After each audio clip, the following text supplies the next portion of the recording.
Welcome to Under the Microscope. I am your host, Jenny Germano.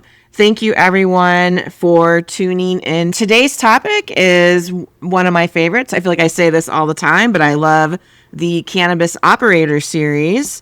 And before I dive in, I'm just going to get a little bit about my background. I got my start working in the cannabis industry in 2009 here in Colorado, and in 2015 I founded my company, and I've been helping cannabis operators navigate the regulatory landscape for the last 11 years.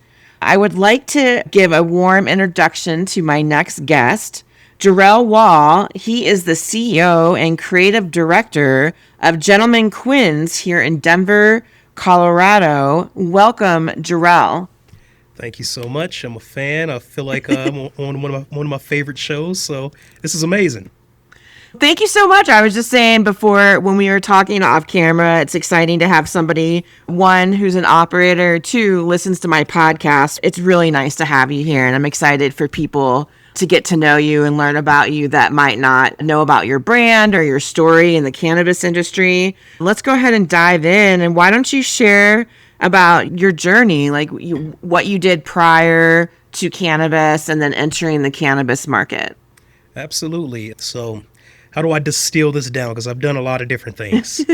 My career started in Atlanta. I used to work in television for Turner Broadcasting. So that's TNT, NBA, Cartoon Network, and all those different things. So I had me a varied career in the creative sides of television broadcast production. And then from there, I had the opportunity to move to Colorado and start working at Stars here. I'm not too sure if they're still here, but basically... I remember Stars, yeah. Absolutely. So working in cable television and working on some shows and things like that. But I had the opportunity with a crazy schedule at the time when I first moved here that I had a lot of free time. So I had the opportunity to work in a dispensary. So I went to a dispensary. They said, "Oh, you work in television. Is there a chance you could do our marketing for us?" Which entailed labels, social media content, and magazine ads. So that's my introduction into cannabis, just on the side of the creative. And then from there, I was able to meet a great team and just get an understanding of how the industry worked. And that team at that dispensary, the general manager and the bud tender and myself, basically built the original Gentleman Quinns product that kept us here. And we're on our 11th year right now. That's awesome. I didn't realize that the ownership at Gentleman Quinns, everybody was a former employee. Absolutely. That was one of the biggest lessons I learned out of that dispensary was this is the medical market before recreational kind of took hold. And their whole thing was, when the money was good back then, their whole thing was making everybody feel like they were a part of the decision making at the company. Now, Obviously, that didn't last as long as it would have, but it gave me a good insight to people work harder for you when they really feel like they're a part of it. So when we started Gentleman Quinns, I made sure that the responsibility just didn't fall on me, had to fall on everybody for us to make this as a big lift as we did. And we'll have the same original team and some of the same original folks since back then that's still helping today.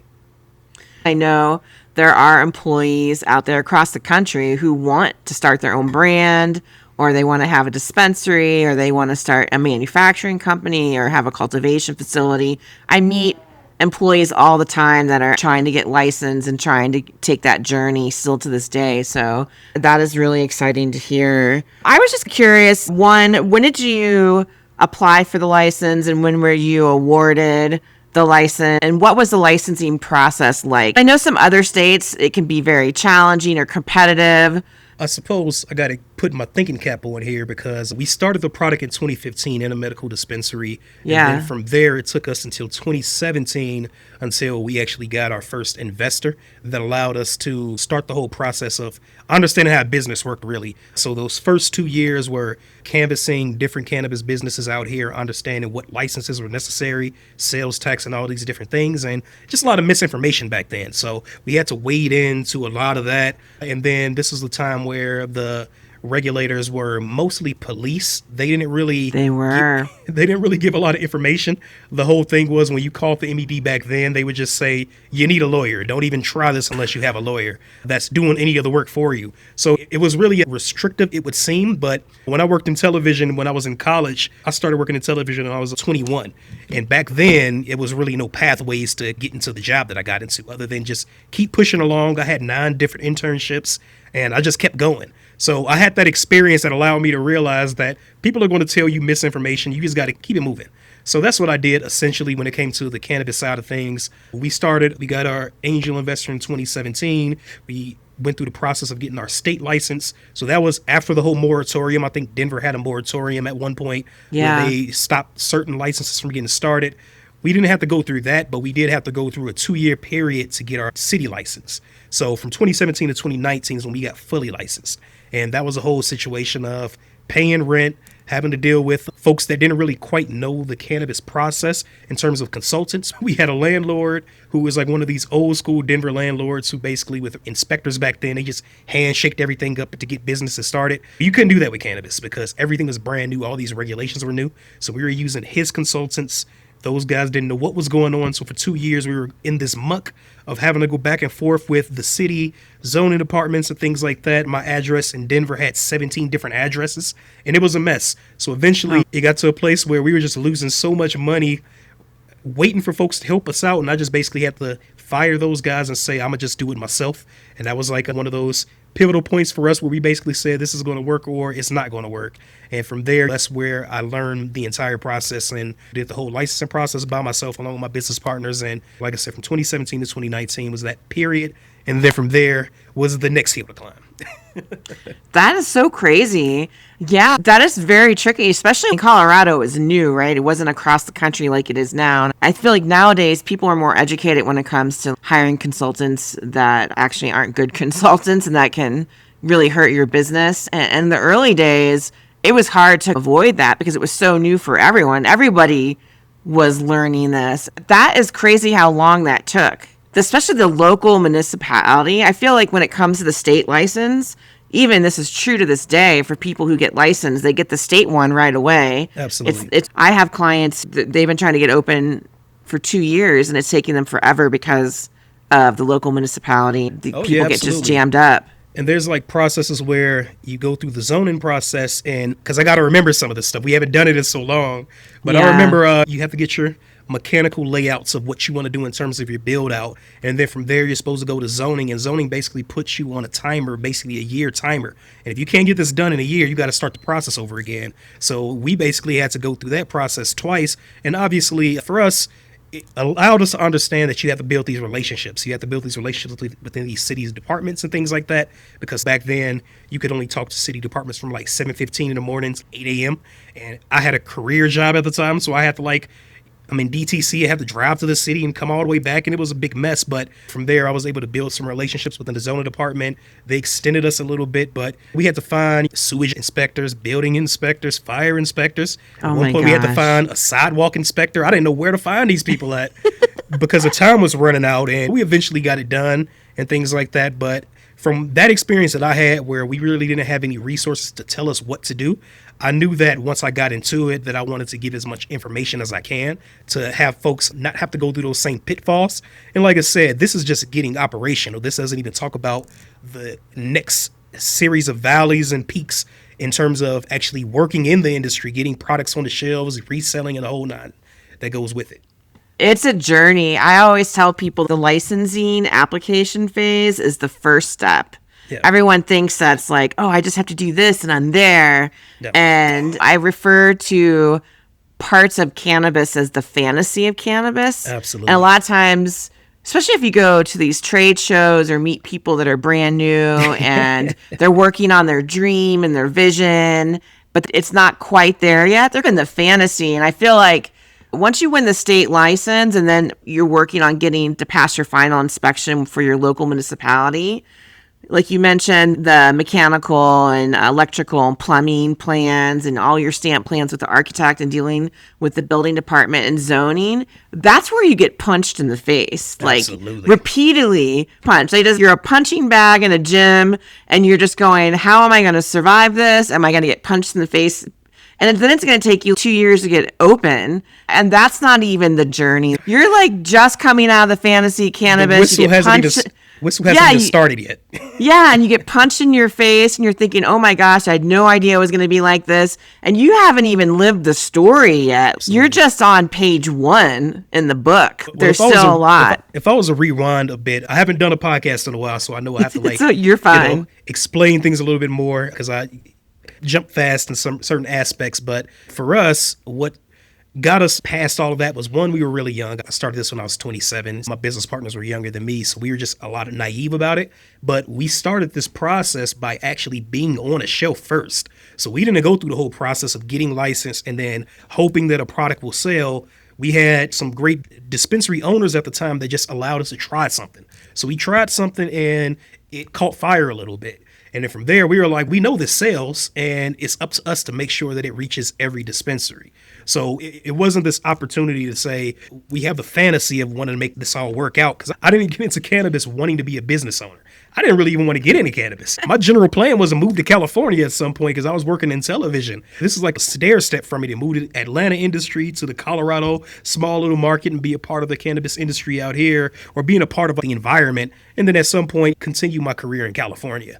But I had the opportunity to say, oh, we actually are early at this because recreational had just started. We have a product that seems like it's not on the market right now. Nobody's trying to do it. And we were doing something really unique with it, and it's selling. So from there, we realized that it's a whole process to actually make that happen in terms of a licensed product. But we didn't know that. We were just really naive. We didn't have the fantasy of it all. We had real life experience to know that there's something there. Now we just got to make sure that we nurture it to its completion. Yeah, because you were living it, because you were already working on the ground floor. Absolutely. Really. Becoming owners. I feel like even for me, when I went from employee to becoming an owner of a business, it was a huge wake-up call. It was completely different than being an employee. When you're an employee, there's certain things you really don't have to worry about. You know, you're going to get a paycheck, fingers crossed, hopefully. There's certain comforts that come with being an employee versus when you're an owner. It's really all on you, and all the failures on you. Everything is on you. And at the end of the day, it's your choices that you make, and that's going to lead your business down whatever path it's going to go. For sure. And at the time, cannabis, and obviously we're a little bit more than 10 years into recreational in Colorado. We forget all these different things that happened years ago, but there was definitely a time where people were losing their jobs in corporate America because they had cannabis. People were getting drug tests and all these different things. So you couldn't even talk about your equity in one of these businesses because you were afraid about that type of thing. So we didn't really have anybody to lean on. Obviously, I had an uncle that owned some businesses in Indiana, but I didn't really have I didn't know how to network at the time to talk to business owners and understand what was going on or have the questions answered for me and things like that. So for a long time, it felt like we were siloed. It felt like we were on our own. Certain parts of the family at times didn't really want to talk to us about cannabis because they had their own kind of proclivities about it.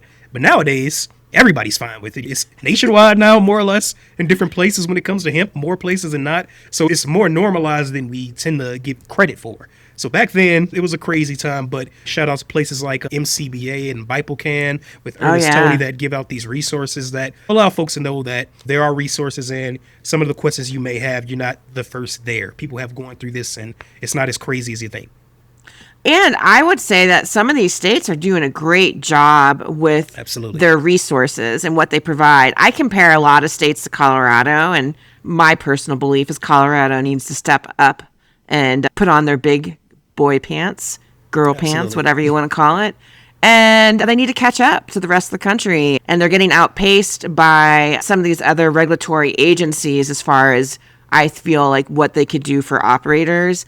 And it's still cops and robbers a little bit here in Colorado compared to other agencies, because I work all across the country and I'll be like in shock going, oh my gosh, they just called you and had a conversation about metric. And they're like, yeah, they just said, hey, what's going on? And they just have a conversation, and it's not call your lawyer. It's not here's a violation. We're not going to talk to you first. I understand people who blatantly break the law and don't use metric and have product in trash bags and it's untagged and there's inversion. See you later to all those people. But just everyday people, I feel like they deserve to be able to have access to those resources, and they're really trying hard. My business partner, Austin, he's from Kansas City. We visited Kansas City about a year ago, went to a football game, and Missouri has a regulated market, right? Yeah. So obviously you have places like Minnesota that have a hemp thing and a regulated market, hemp beverages in grocery stores and restaurants and stuff. In a regulated market like Missouri, we're seeing advertisement at the football game for regulated cannabis. We're seeing all these things that they have 3 ounces they could buy, all the things that we can't do in Colorado because we have this whole 𝗘𝗽𝗶𝘀𝗍𝗶𝗍 type situation. And it's pretty ridiculous, but we slowly get to where we're trying to be, I imagine. But I know exactly what you mean. So when you go to these other states and you see what they can do compared to what we can do, it's frustrating. But we still have the mystique of being Colorado in the first market. And if you can make it here, it's like New York. If you make it here, you can make it anywhere. I swear. Yeah. And I feel like I just want people to hang on, because I really think the industry is going to change with rescheduling and opportunities. And I feel like brands are going to be able to eventually ship their well-known brand across the country. And we're going to have interstate commerce, and you don't need to be in 20 states, right? You can just be Gentleman Quinns and say, everybody in New York, they want your product, right? They want your brand on the shelves. They want to see what you guys are supplying. And I 100% agree. I really think we're in an environment where it's basically ran by private equity in terms of the financial vehicles in cannabis, because we don't have any legit banking. We have cannabis banking, but but you don't really have banking opportunities. You don't really have loans and things that regular businesses have. You only have private equity. So when those chains gets released, you have real money in the industry where we can grow like a regular business. We don't have real money in the industry at all right now. Nope. I can't even get a business loan, and I don't even touch the plant because of what I do. When you get a business loan, it's going to be some crazy interest rates and things like that, or some convertible notes that are very favorable to the folks that are giving it to you. And I remember when I was working in the industry, before we got Gentleman Quinns started, when I was like in between working corporate and trying to stay in cannabis because I had that dream, and I was doing interviews at these different companies. And I remember the day I had an interview at a dispensary, it was the day that it was a husband and wife owner. They owned the company. The husband passed away, and then the board took the company away from the wife that day. So I was like, those experiences you've had to be really cautious about these deals you take and things like that. Yeah, and that's crazy. You also mentioned how people were leaving other industries and coming over. I entered into the market. I tried to get in 2008, but it was really hard to find a job. There wasn't a lot of work because of the recession that happened in 2008. A lot of people lost everything, and I saw a lot of people lose everything, and they decided to leave corporate America. And really, people started trickling over in 2009 and in the cannabis industry. You're a pioneer. These are pioneer days.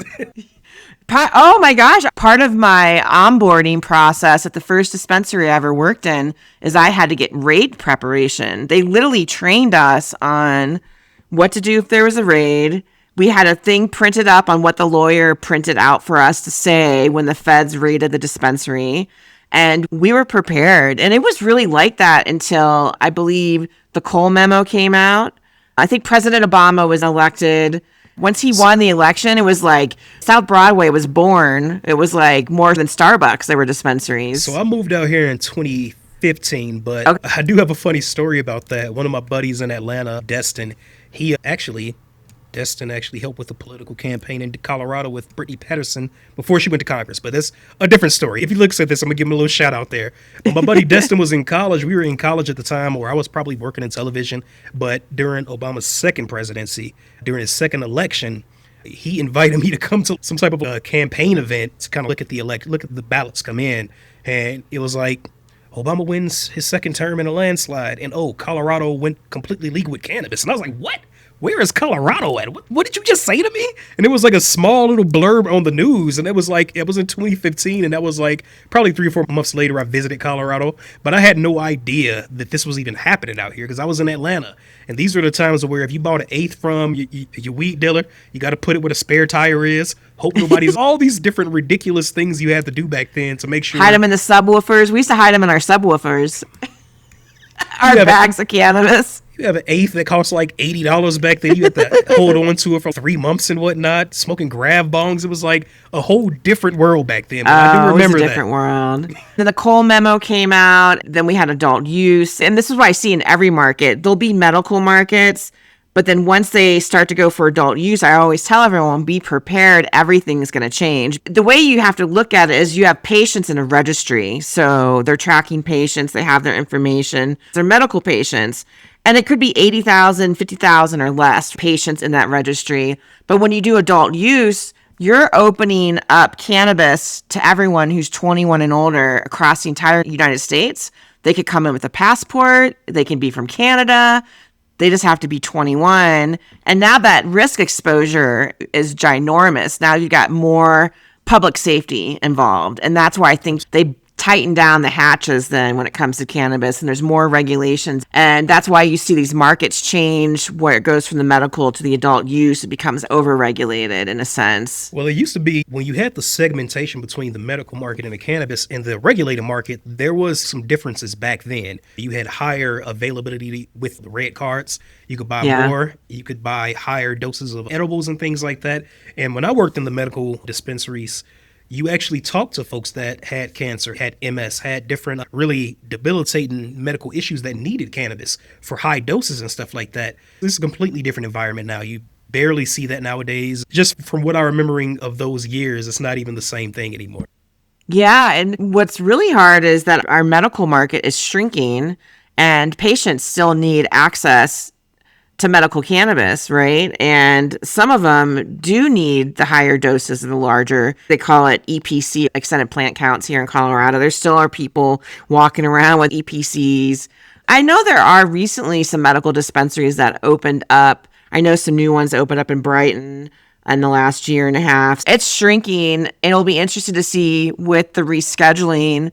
I wonder what that's going to do to our medical cannabis market here in Colorado and what it all means. I'm really not a psychic. I can't look into a crystal ball. I'm not 1,000% what's going to happen, but it'll be interesting to see if it does anything to our medical cannabis market. You would think that it would give some type of a boost because it will allow them to get certain services that we can't get at the moment, but you can't tell what's going on really because you have this bifurcated situation where you have Schedule 3 for medical only, and you still have Schedule 1 for non-medical. Same thing. And in Colorado, you have the opportunity to sell straight flower from the medical market to the recreational market. You just got to change the tax. They allowed that allowance because the medical market was like consolidating a good bit. So it's all a mess. Yeah. Honestly, it makes sense to me. I see why they did it because we still have stigma. We still have people that are against recreational cannabis. For the most part, people are for medical cannabis, right? They don't want to do anything that hurts patients or veterans and all these people that need these services out there. That's why it's a lot easier for people to get on board when it comes to medical cannabis. But once you start talking about recreating with what they believe is an illegal drug, then all of a sudden everyone's got issues all across the country. And I think that's why they probably separated it. And I don't think they could have done it all at once. It probably wasn't going to be a challenge. Yeah, of course. Out of Florida lobbying. Yeah, it's hard to tell who's for us and who's against us nowadays because we're competing against tobacco and alcohol, and we have lobbyists, and everybody has their own interests. Sure. So it's going to be interesting this next year and a half to see how this all unfolds. My business partners discuss this sometimes. We've been through COVID. We've been through price consolidation in Colorado. We've been through excessive testing out here. And it's just, if you can make it through all those different things and big companies come, big companies die and all these different things, if you can make it through that, you can make it through a lot. So I'm not really worried about it. I'm just like, hey, my mandate is that we're going to be here. And my mantra to myself, and so far, we've been growing every year that we've been around. No, I love hearing that. Were there any other market challenges that you hit early on? I know you mentioned, obviously we talked about the licensing and the zoning challenges. Were there challenges initially getting into the dispensaries, or was that easy for you because you guys had worked in a dispensary? So was it easier to connect with the managers and the people who were buying the product when you guys were going in and cold calling? No. No, there you go. Absolutely not. All of a sudden, you guys were getting gatekeeped. You were getting gatekeeped by the gatekeepers. So the interesting thing about it, if I was to rewind a little bit again, so when we actually were in the dispensary, it was called Colorado Medical here in South Denver. I remember. We put the product on shelves and things like that. And we had our first experience was we call them goo pens. The vape pens were like one of the biggest things people were doing back then when O-Pen ruled the world. Came in all the time. So the general manager at the dispensary, my business partner, Austin, he basically was really young, but he was running the entire show. Every day we'd have a new business owner come in with a brand new vape pen that had some brand new technology that vaporized at this type of whatever it might be. But we had a few of those guys come in, and our first experience of somebody looking at our product on the shelves and saying, oh, we want to see if we could pick this up, happened there. Then we also had the experience of we made an Instagram page for Gentleman Quinns. Back in 2015, we had Culture Magazine gave us a review. We were able to put a little ad in the magazine under Colorado. And then we had a dispensary ask us if we did wholesaling. So me and Austin, we did our very first sales, canvassing at a dispensary back in 2015. And that was our very first experience of how to sell a product in dispensaries. We did terribly. I did terribly. This was his job, so he knew what to do. I did terribly, and I was freaking out, but it was the very first time back in 2015. So we fast forward to 2019 with that experience, and I'm like, I know who to call, and I know how to do this, and it was completely different. It was a completely different industry at that point. And it took us, I'd say, up until maybe 2023 when we basically got the hang of selling the product from 2019 to 2023. But it was a lot of growing pains. There was a lot of understanding because what you think you're doing in cannabis as a product manufacturer is you think you're selling to a customer. I'm thinking I'm selling to you. I'm not selling to you. I'm selling to a dispensary. Then the dispensary has to sell to you. So we had to basically change our strategy to how do we do this where we're not basically shooting ourselves in the foot, because what a lot of folks do is they look at the products, they go to the dispensary, what's the product that I'm making compared to what they have in store, what's the prices, and how do I undercut that price to get into that store? We didn't want to do that because we knew that was like, it was a slippery slope. So we wanted to make sure we kept our pricing and things like that, but we basically had a value proposition to what we were doing and basically talk business with people. But even with that, it took a little bit of a strategy and things like that to go, but it took a little bit of time to generalize the story there that it took us to get into dispensaries. And we started with one, which was Simply Pure. They gave us a chance. And from there, we kept going. I love it. And so it took you a couple years, and this is pretty much normal. It's not like people get into 300 dispensaries their first year. So it took you a couple years to then spread across the entire state of Colorado, right? Absolutely. Or were you just focused on Denver at the time in the early days? Some social equity folks that I talked about this with. When we first started, I see this with a lot of businesses as well. You want to be in your comfort zone. So if you're in Denver, you're going to canvass Denver dispensaries and things like that. If you're in Boulder, you're going to canvass Boulder dispensaries, and you drive yourself crazy as to why you're not getting in those places, and you feel like the entire industry is not messing with us. It took us a little while to realize Denver's a small segment of the industry. We can go everywhere else. And you really have to find what portions of the state are for your type of product. And that's what we had to do over the course of time. Oh, cool. And we found that our product does really well up north and up east. Fort Collins to Sedgwick, all the way out to the borderlands and all those different things. And we're in Denver because we're here as well. But we spent a lot of time trying to get into Denver dispensaries, and it just wasn't working. We were like, is it the product? Is it us? We get into these dispensaries, they sell out, but then we don't hear back from them.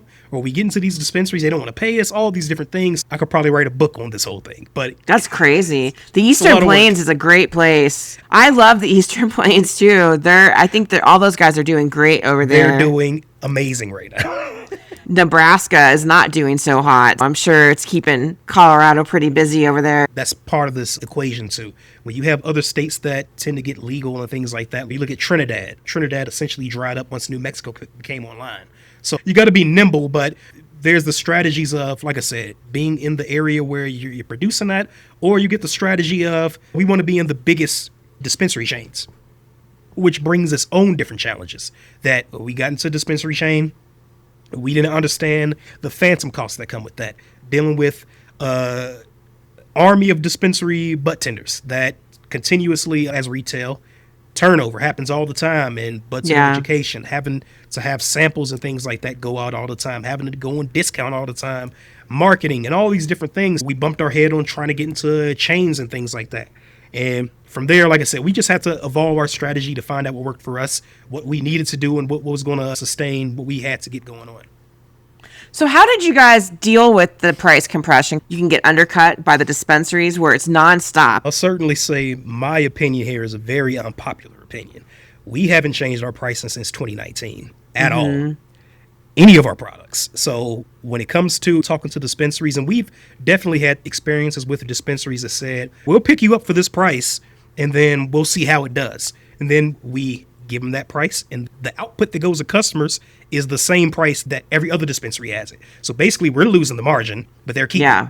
So from that point, we were like, we're just not going to play that game. From there, it became an equation that we're not going to get into every dispensary. So we got to change the view of being at every dispensary all at once. Find the ones that work, find the ones that you could have a business conversation with to say, this is what, you don't have to buy so much bulk of our stuff. You actually make more money on our stuff with less risk compared to other products. And we're so small that we're able to do all the legwork in terms of pop-ups, in terms of the marketing, in terms of all these different things that these bigger companies, they just leave things on the shelves and expect it to work. And if it doesn't work, discount it to hell. So for us, like I said, it's an unpopular opinion for me because I know a lot of folks don't want to go through what we went through to keep our price. But over the course of time, when folks start to know your product and they know what to expect and whatnot, they're expecting that price. And from there, we just took it on the chin because we knew at a certain point, if we kept cutting our prices, quality is going to get cut. Packaging is going to get cut. The process of how we do it, all of our products are hand rolled, and we've been doing hand rolled products since the very beginning.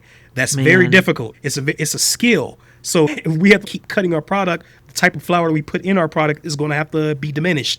We got to start doing machine rolled products. We're going to fall into the pool of what everybody else is doing. Then you have no differentiation. It might be unpopular, but I'm here for it, and it's okay. I don't really care about being popular. And I love the strategy. It's excellent. And I think, look, you have to know who your customers are, your business model, the money that you need to make in your business to keep your product at the quality it needs to be. Absolutely. And that's that. And you weather the storm. You know, there's a lot of trade-offs, and essentially for us, we were saying that we want to make a product that we would buy.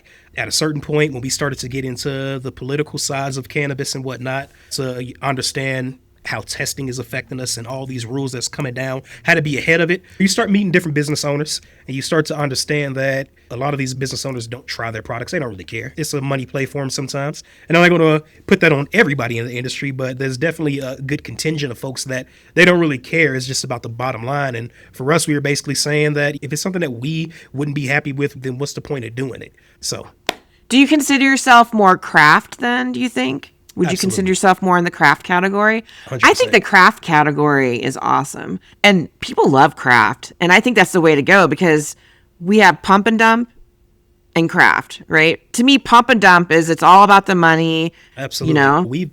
We don't grow our own flower. We wholesale. And our idea is that we could find the best stuff around the state because we have the opportunity to do it. We're fine with paying that price because we've already factored that into our business model.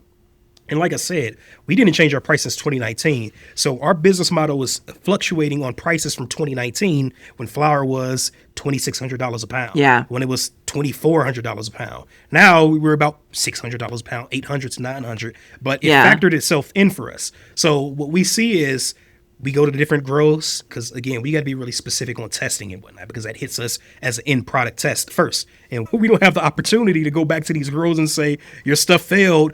Are you going to pay for this failed test? No, we don't get that opportunity. So we got to be really specific. So when we go to grows, we've been to places that, it just came down yesterday. We're going to do a good 18-hour cure, but then it got to go out as opposed to a week cure that used to be the thing, a week, a 2 week. We just make sure the terpenes are getting to the full maturity. That doesn't really happen. So when you get this pumping up environment, that's what happens to the flower. That's what happens to the creativity of a lot of products and things like that. So for us, we were like, we're just going to do what makes us feel good about what makes us want to continue to do this. And if we have to compromise on any of those different things, what's the point? So I wish we would be more terpene forward here in Colorado. And maybe that's going to change. I like the fact that you walk the grows, right? You're going in and you have to understand your supply chain as a manufacturer. Even as a dispensary, I think you should go and meet with people face to face. The brokering platforms, I get it. It's helpful. I've had to use them for clients. It's helpful for me when I'm doing research to find out what's out there. But even when people I work with sign up for the platforms, I tell them all go have face-to-face meetings with everyone go walk their facility, go talk to them, build the relationship, do the face-to-face, go pick up your own product. At a certain point where you're buying 5 pounds, and for us, we don't do reduced testing allowance. We have to test every batch because we try to switch up the strains every run we do. So if you have about 5 pounds, and let's say ballpark number here, testing is about $400 a pound, and all 5 of those pounds fail, that's on you. So at a certain point when that just kept happening, and we have to basically say, is it coming from us? Is it because our facility is not clean enough? All these different things. And then you start to realize, you go to these facilities and the facilities aren't doing that well, and the facilities aren't paying attention, and they have reduced tests. We're an ecosystem, so without going into it, I'm sure everybody's trying to do their best, but for us, it really informed that we really needed to go in and ask these specific questions, and you'd be surprised some of the answers you get from folks, where they say, this is how we test, these are the samples we're giving in, or don't even test, just use our tests. I'm like, that's not how it works. I'm on the testing committee. What are you talking about?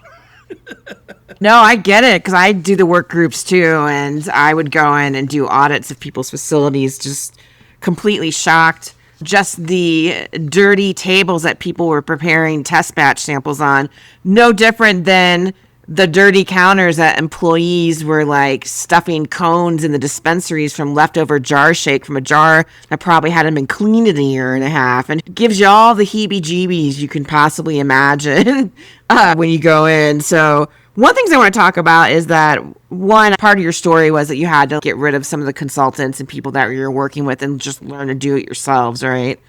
And so I feel, and that kind of spawned you getting involved in the work groups. And I believe that's where I first met you. I'm like, who's this guy? And the work group, saying all this nonsense. No, I kept hearing you speak up, and you had me paying attention. And I loved it because I'm always telling people, if you're going to complain, you got to get involved. If you want things to change, if you want to fight for your business, if you don't like how things are set up, you have to go in and you have to tell them, this doesn't work for my business model. You guys aren't even considering our business model and how we do things in our business in the cannabis industry. You have to go and do that. And that's why I noticed you. That's why I was like, oh, who's this guy? Because you were like in there always speaking up, not afraid, never worried that you might say something the wrong way. You might take it the wrong way. You just were always professional in how you presented yourself, trying to just put yourself out there and fight for your business. And not enough small businesses do that for themselves. Well, there's definitely 2 things with that. As we talked about earlier in the interview here, is when it comes to sales at dispensaries, our product is really unique and it's evolved over time. We package everything in wooden boxes that kind of give that lure of a fine cigar and things like that, as opposed to just tubes and just a pump and dump type product. We wanted to put real emphasis on what we did, as well as everything being hand rolled. That was so antithetical to what products were at the time that it was immediate resistance when we went to dispensaries. So we were like, how do we get past this? So then we had an opportunity with the MED sending out these emails to owners that you should join these work groups. So our idea initially was we can meet owners at dispensaries as opposed to dealing with general managers. So that's really where it started from. Then when you start going to these meetings with me and my business partner, Austin, we start to understand that they're starting to put definitions on what keef is and what is a joint and all these different things. And as you just said, they're not taking into account what your business model is, because the general business models are the dispensaries and the vertical integrated places that have the money to buy lobbyists and things like that to be there. So I was like, we don't have that. And they aren't even expecting a type of business model like what we're doing to exist. So all these rules that they're implementing or trying to implement would completely fall in the face of what we're trying to do. So we have to actually just put our flag in and let folks know that we're here, let folks know that our process is a valid process and all these different things. And you start to learn about how the wheels of government work. You start to understand how special interests work and things like that. And you start to understand what you need to do to make sure that where cannabis is being steered is the direction that you feel like you're comfortable with if you're going to be in the industry. Yeah, I love that you planted your flag. So I think that's great. A lot of times people, they don't do anything, and all of a sudden January comes around and everyone's melting down. How did this happen? Where did this happen? Oh my gosh, I can't believe they're doing this to us. And I'm thinking, wait a minute, for 4 months, 5 months, they blast out, get involved. Here's the links, attend. Here's a recording. And you don't even have to go in person anymore. You can do it by Zoom and it's recorded. It's so much easier because in the early days, you could only go in person. That was it. People from all across the state couldn't get access to these meetings because it was too far. And another unpopular opinion I have is I have a good relationship with them. I know Allison Robinette and Dominique Mandiola and a few of the different folks there. I'm not going to say everything they do there is something that I would like as a business owner, but these guys are really receptive to understand it, as well as Denver Excise and Licensing, or I guess whatever their new name is. Oh, they changed their name. I can't remember. Yeah. I forget what it is. It's a consumer safety or something like that. Licensing and consumer safety. That. But I have a fine relationship with Molly Dublashane and things like that, to the extent that if I have any issues and things like that, I could call certain folks up and get an audience potentially. But at the very least, I say that's an unpopular opinion because whenever anything is coming down the pipeline, oh, it's the MED. MED's doing this. And I'm like, do you know what the process is? They don't. I've been in legislative sessions. I understand that the problem is legislators don't know what's going on because of special interest. So a lot of the times it's not the MED that's pulling these hamstrings. A lot of the times it's operators doing a bunch of nonsense that's costing everybody, and then nobody knows that's happening. Not paying their fees. Frivolous lawsuits. Yeah, and lawsuits. Frivolous lawsuits that the MED has to pay for lawyers, and if they got to pay for lawyers, their money comes from us, the operators. It does. So our fees go up because of it.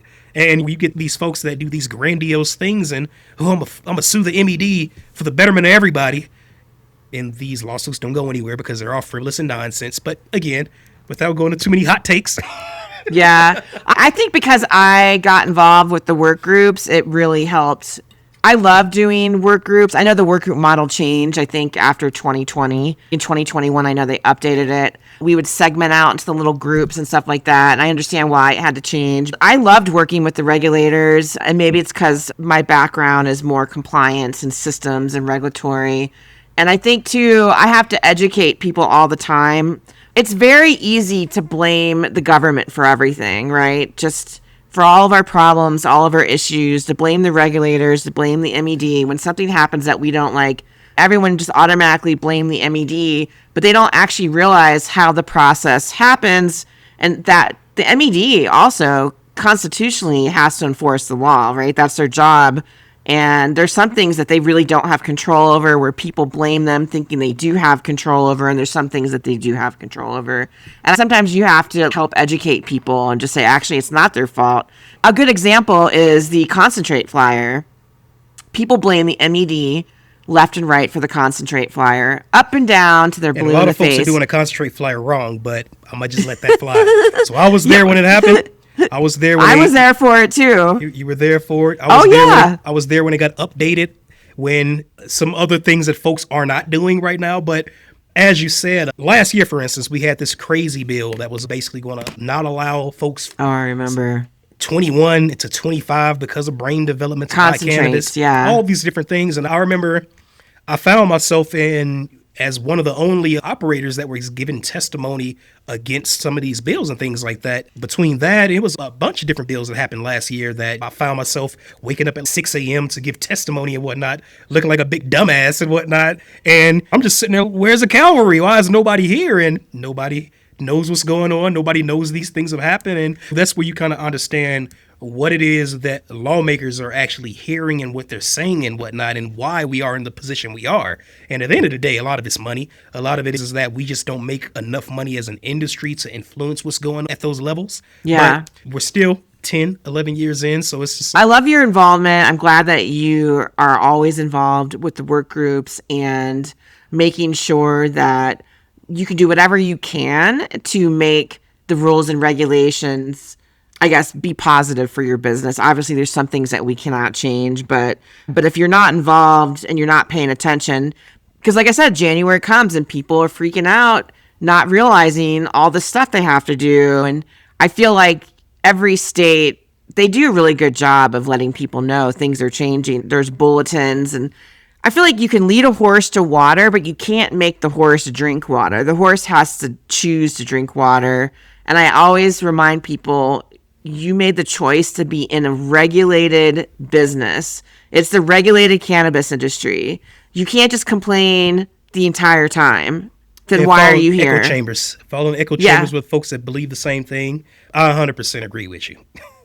Because sitting here and being negative and complaining about how it's all rigged, it's not working, but you made the choice to come into the regulated cannabis industry. It's regulated, right? And it's new and things are getting figured out. I certainly understand, right? There is a culture of cannabis. There is the pre-industry culture of cannabis. Yeah. It was a kind of a cops and robbers. So folks tend to, and especially when I worked in the medical industry, when I was at that dispensary, those owners at the time, their path with the MED was basically arm's length. Let's try not to talk to them. Let's try to walk on eggshells around them. If the MED calls, it's red alerts. Hide in the basement. Exactly. I know people who hid that would not answer the door. And I'm like, answer the door. You have to answer the door. That's illegal. So there certainly is this culture of law enforcement and folks in cannabis not really wanting to play ball. And I understand that because there's a lot of good examples of things that the state has done and still hasn't taken accountability for that we are living with. But at the same time, it's where this is going is to be a legitimate industry, and we have to operate like that. And we have to just work in the box that we're in. And if you could maximize the box we're in,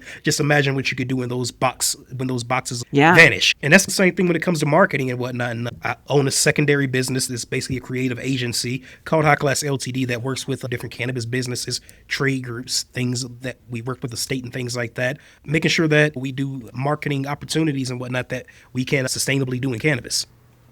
How have you guys been expanding your products? Did you just start with one SKU, and do you have a lot more SKUs now? I know you have different types. If you want to go ahead and talk about the different types of products that you guys are making, and are you going to be expanding into different things in the future?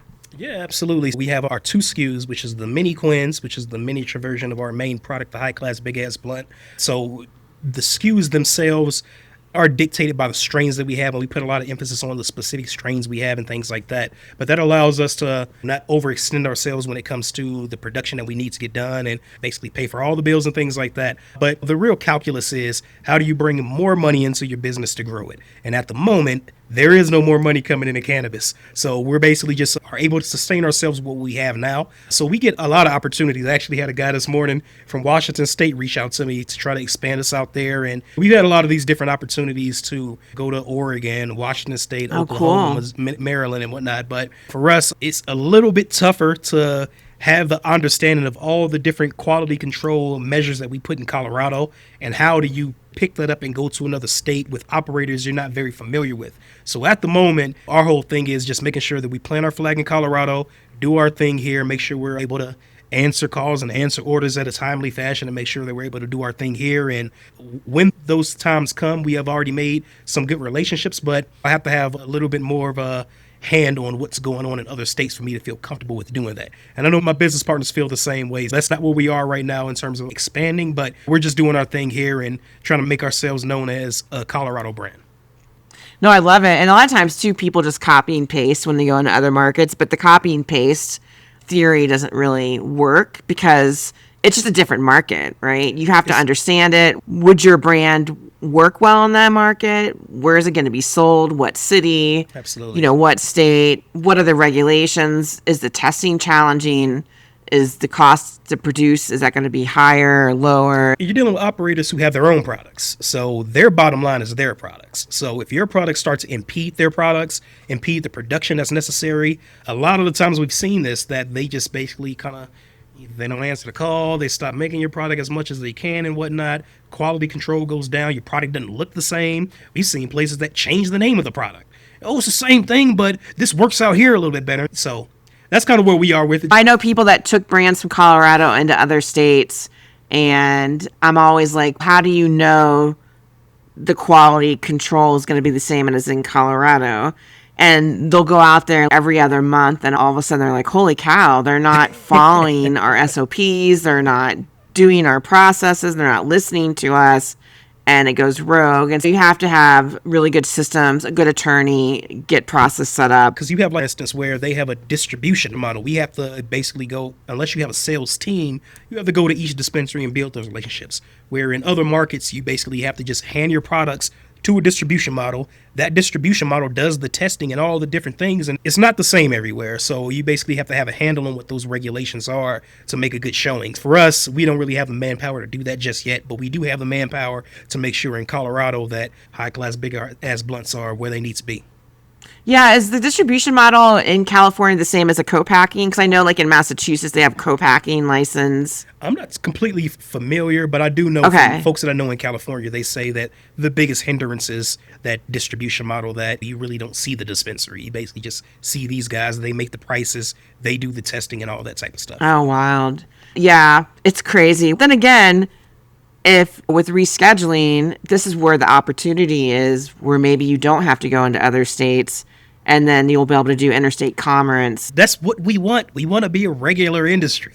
Wouldn't it be nice to just be able to make everything in one state and just ship, or one or two states, or do, like you said, co-packing and things like that, like beverages do? There's those opportunities in the future that we would hope to happen, because picking up your business, taking it to other states, hoping that you can find a good relationship, or hoping that you can find a license with these like lottery systems and things like that, when having to do everything times 2 or times 10 is really laborious. So trust. Yeah. People order, there's lots of brands out there. You can think about people who like Wisconsin cheese. They're ordering it from Wisconsin and having it shipped. I can't remember. There's like this spice or something I love that's only made in New Mexico, and I order it and I have it shipped to my house. So I think there's people who maybe lived on the East Coast or moved to Colorado, or they import bread from Philadelphia for cheesesteaks into some states because they want the bread that's made with the water from Philly. You know what I mean? There's all these different things that people do to get products from their favorite state and get it shipped to them. There's this popular kind of online brand called Jeff's Candy out of Cleveland, and this is like this really small business. He basically got famous, or basically got popular, by just showing how he makes the candy. And these are like just drop candies, nothing too crazy, but he's selling all across the country, and he has like crazy lead times, like 3 or 4 weeks. But his story is intoxicating to people that you're buying them in Colorado, you're waiting 3 weeks to get them, because that's the story that he's built and the mystique that he's built. And not to say we want to wait 3 weeks to give out orders and things like that, but these are the things that as a regular industry you would hope to have the availability to do. And you're seeing that with the hemp sides of cannabis and things like that, and it's kind of driving some regulated owners crazy. But I always ask operators this question: is there anything that you wish you had known when you first started this journey that you know now, that you wish you could go back and say, gosh, if I only knew this? Or you're honestly happy with the way the whole journey turned out, even with all the hardships and challenges? I mean, there's two sides of the coin, right? On one hand, if we knew what we knew now, that it was going to take this long to get to where we are,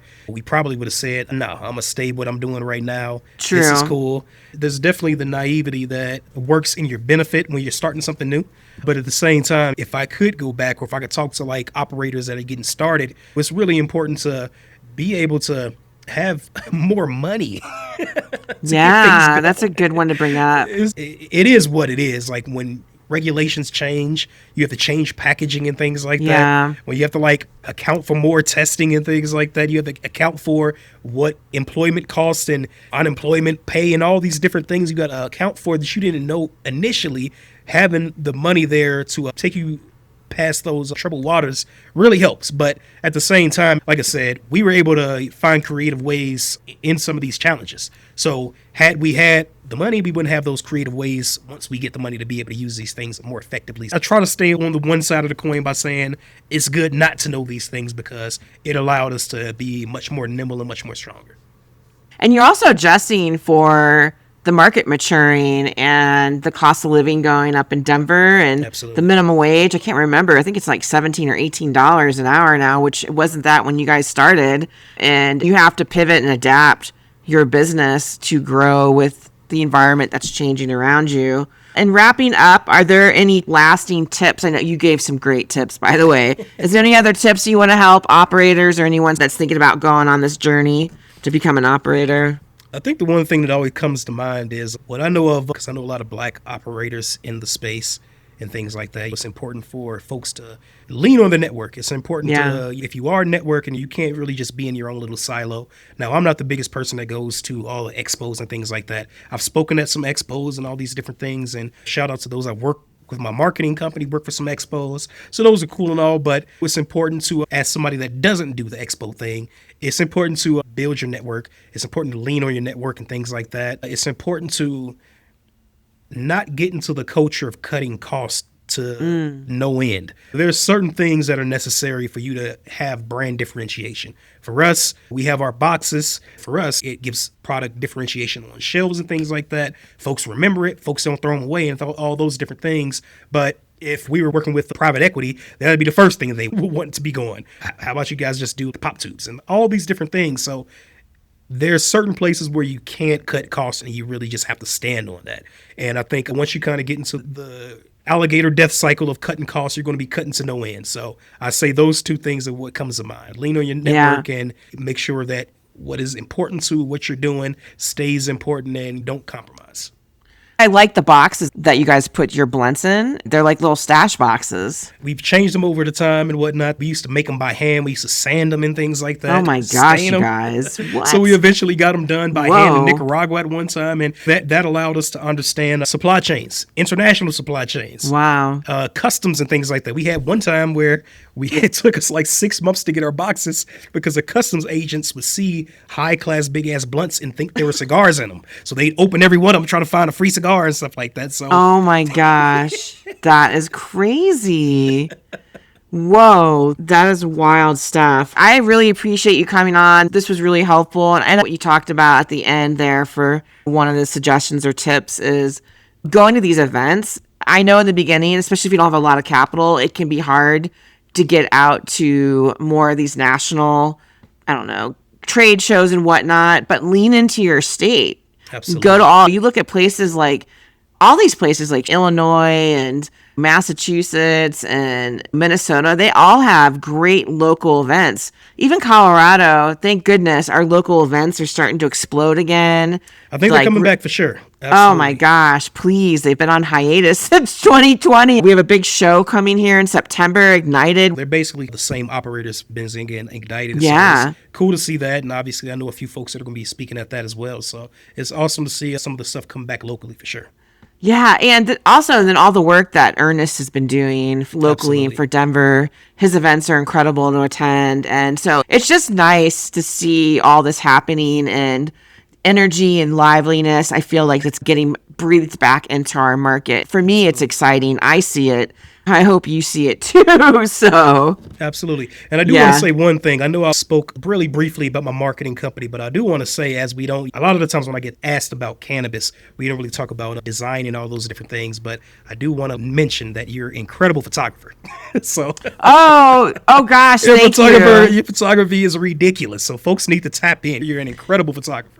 They don't know. It's like my little secret, but yeah, I do photography as a hobby. Honestly, it's the only way I stay sane in the cannabis industry is having hobbies like photography and bird watching and camping and paddleboarding and go hiking and just getting out. I love nature. Absolutely. We live in a beautiful place in Colorado, and it's the reason why I moved out of Denver and I live close to the foothills now, and I can just walk out the door and be on a trail.